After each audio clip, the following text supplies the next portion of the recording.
What is the Pareto Principle and what the hell does it have to do with screenwriting? My name is John Stahl. I am a TV comedy writer who worked in the writer's room of Veep and also wrote for the Fox animated sitcom Housebroken.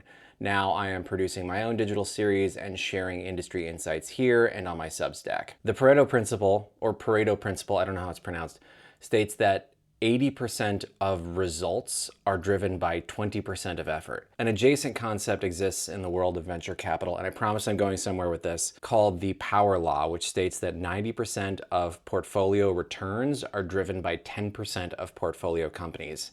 And once you start to see this pattern, you can't really unsee it and you notice it everywhere.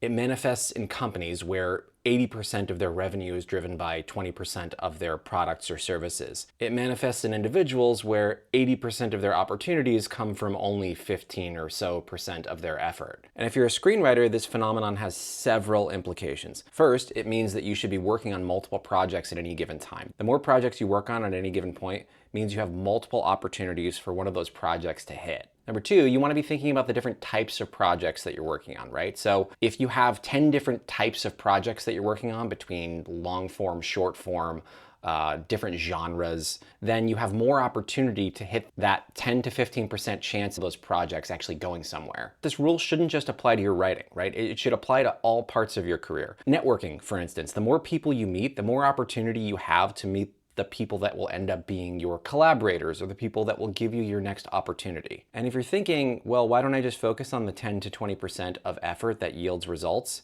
That's not how it works. The entire point is that it is a numbers game. And the more you put yourself out there, the better chances you have of reaching the next stage of your career. So go try a bunch of different things and report back. I want to know how things are going for you. If this is valuable to you, give me a follow here and check out my Substack, which I'll leave in the comments. See you on the next one.